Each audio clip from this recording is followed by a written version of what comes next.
Pablo é especulado por time paulista.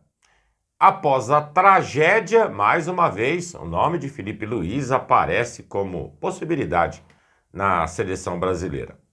Galera, o Flamengo tem data para entregar os 50 primeiros nomes relacionados para o Mundial. Tem uma novidade aí.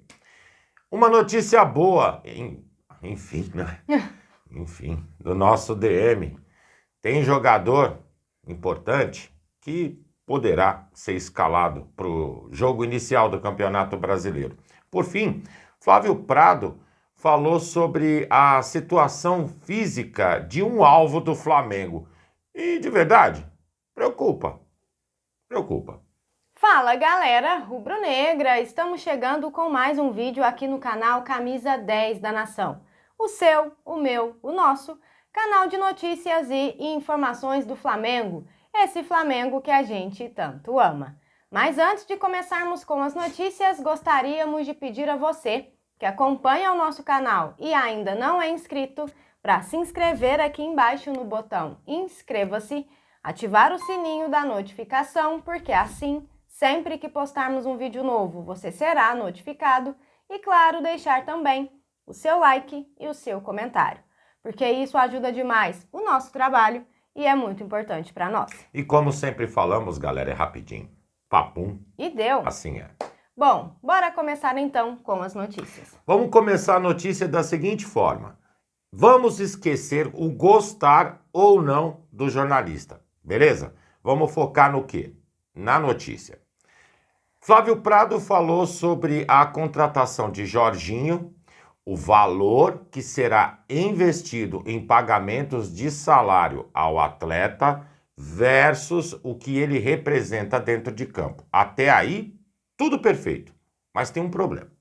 Quando o Flamengo contratou De La Cruz, a gente via uma constância do jogador no River Plate muito grande. Apesar de contusões, ele estava sempre presente, pelo menos nos jogos que eu assistia, eu sempre vi o De La Cruz no River Plate. Coisa que no Flamengo, desde a sua chegada, venhamos e convenhamos, ele é um turista. Vez que outra ele aparece, faz uma partidinha, fica 2, 3 fora. Nos momentos cruciais que a gente precisa, a gente quase nunca conta com De La Cruz. Ou eu estou inventando, amigos? Não estou. E segundo o Flávio Prado, a mesma coisa pode vir a acontecer com o Jorginho, que tem um histórico extenso de contusões. Vale salientar, inclusive, que ele é um atleta que já passou da casa dos 30 anos. A preocupação vem no seguinte: realmente vale a pena fazer a contratação de um atleta que sim, joga muito bem, mas dentro de campo pode refletir em uma ausência constante? É a se pensar, não é, amigos? Olha, depois dessa história do De La Cruz, da contratação do De La Cruz, toda vez que me fala em histórico de lesões de jogador que é grande, eu já fico com um pezinho atrás. Bom, galera, seguindo com as notícias, Pablo foi afastado do elenco profissional após a pré-temporada. O técnico Felipe Luiz optou por não contar com o jogador para 2025.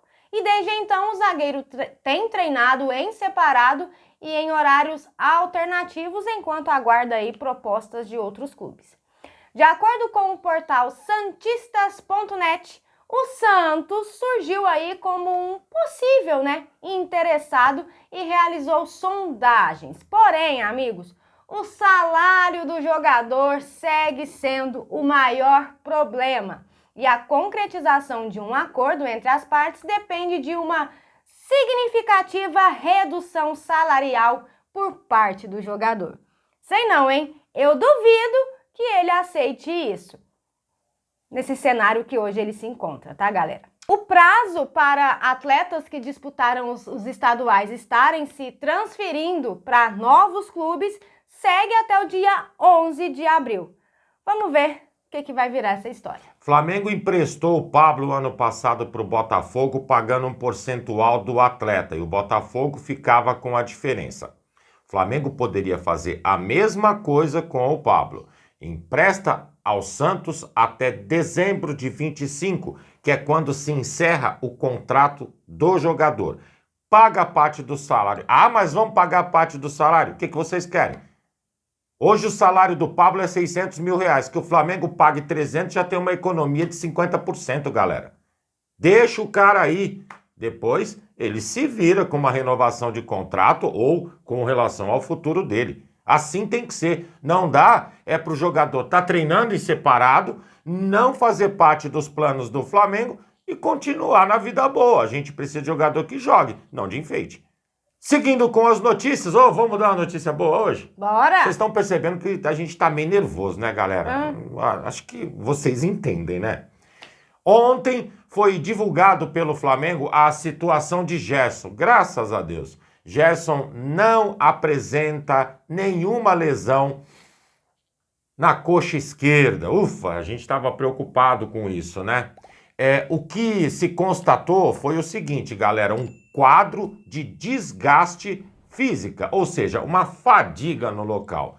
Preocupante? Lógico. O jogador é um dos que vem partida após partida dentro de campo jogando os 90 minutos com muita intensidade. Esse põe a cara para bater sempre, né? Isso é uma verdade?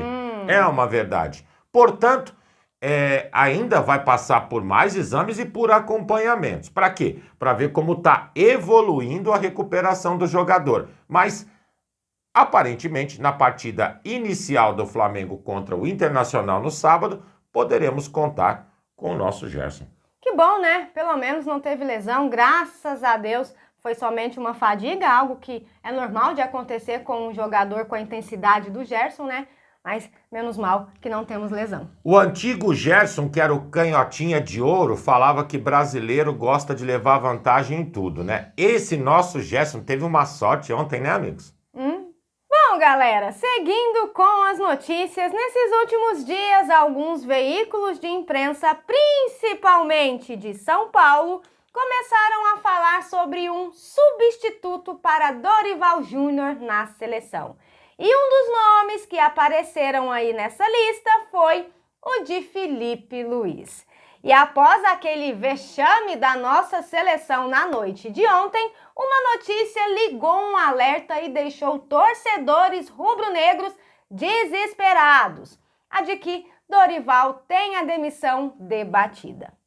Segundo o jornalista Caê Mota, a CBF analisa se vale a pena continuar ou não com o Dorival. Porém, ainda segundo o jornalista, o presidente Edinaldo não deve fazer mudanças antes do Mundial de Clubes. E por quê? Porque os principais alvos estarão no torneio. Mas não se desesperem, galera, porque se o nome de Felipe estiver mesmo no radar, a gente sabe também que o preferido do Edinaldo é o Ancelotti. Na verdade, tudo ainda é hipótese. A única certeza que nós temos é que algo precisa ser feito com a nossa seleção. O que aconteceu ontem foi vergonhoso demais, galera. E posso ser sincera? Não é porque o Felipe é o nosso treinador, não. Sério mesmo. Mas eu não sei se é o momento para ele assumir uma bronca dessas. De verdade, ele é ótimo, a gente sabe disso, é um excelente treinador.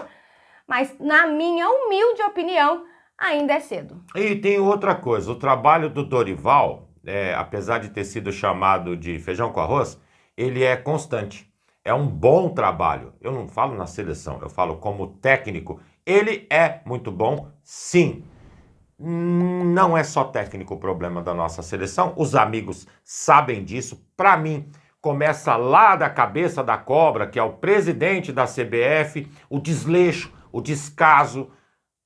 Chega no técnico, vai para os jogadores que também não conseguem desempenhar dentro de campo. Mas isso é uma história para um outro dia. O que aconteceu ontem foi nós vermos um Monumental lotado e uma derrota monumental e histórica da nossa seleção. O que aconteceu ontem foi simplesmente, como eu disse, vergonhoso para nós, né, galera? Todos empolgados com esse jogo. O brasileiro parece que gosta de sofrer, né? Parece que é idiota mesmo, né? Porque a gente ainda se apega a detalhes para depois vir a decepção gigantesca. Ontem eu quis assistir a seleção brasileira, confesso aos amigos, para ver o Wesley como titular. Tô sendo sincero. Tô sendo sincero, para mim o placar do jogo pouco importava. Óbvio, desde que não fosse uma cacetada como a gente levou. Tá certo? Mas o que eu vi foi um bando de paspalho dentro de campo. Ridículo. Deu vergonha, vergonha do futebol brasileiro. Falar sobre coisas boas agora? Ai, pelo amor. Vamos. É o seguinte, galera, o Mundial está se aproximando e a FIFA exige a apresentação da pré-lista. Uma lista de 50 jogadores que serão relacionados para o Mundial. E lá aparece o nome de Pedro. A expectativa, óbvio, ela existe. A gente tem como, não certeza, mas uma grande esperança de que ele esteja presente. A evolução, inclusive, que ele apresenta, faz com que nós começamos a sonhar com o Pedro dentro de campo, Todo né? mundo tá sonhando, Poxa, né? a gente tem necessidade de um atacante que nem o Pedro, tá fazendo diferença no nosso Flamengo. Com essas e outras, o Mengão vai entregar essa lista que tem que apresentar inicialmente também 4 goleiros, depois sendo reduzido para 3. O número final de jogadores que constarão nessa lista vai girar de 26 a 30 atletas. Aí os amigos devem estar pensando o mesmo que eu, mas peraí. E se o Flamengo fizer no meio do ano mais alguma contratação, a lista já vai ser enviada? Calma, devagar. A coisa funciona assim. Lembra aquela janelinha que a FIFA vai permitir que os clubes participantes do Mundial tenham de 2 a 10 de junho? Ali ainda poderão ser contratados e inscritos jogadores. Dia 10, acredito, como é o fechamento dessa janela, deva ser entregue a lista final para a FIFA dos atletas que irão defender cada uma das suas equipes. Portanto, isso sim é uma notícia boa. Ainda bem que o Pedro não estava na seleção também. Pelo amor, e ainda bem que a gente não teve mais problemas, né? Nossa. Ai, ai, ai. Bom, galera, e essas eram as notícias que tínhamos para vocês agora pela manhã. Lembrando, você que é novo no canal e ainda não é inscrito, dá uma forcinha pra gente, botão aqui embaixo, já se inscreve, deixa o seu like, o seu comentário, compartilhem pra geral, porque vocês sabem, Juntos, somos mais fortes. vamos pra cima do Arana, que aquilo é uma avenida. Amigos e amigas. Tchau, tchau. Tchau, tchau.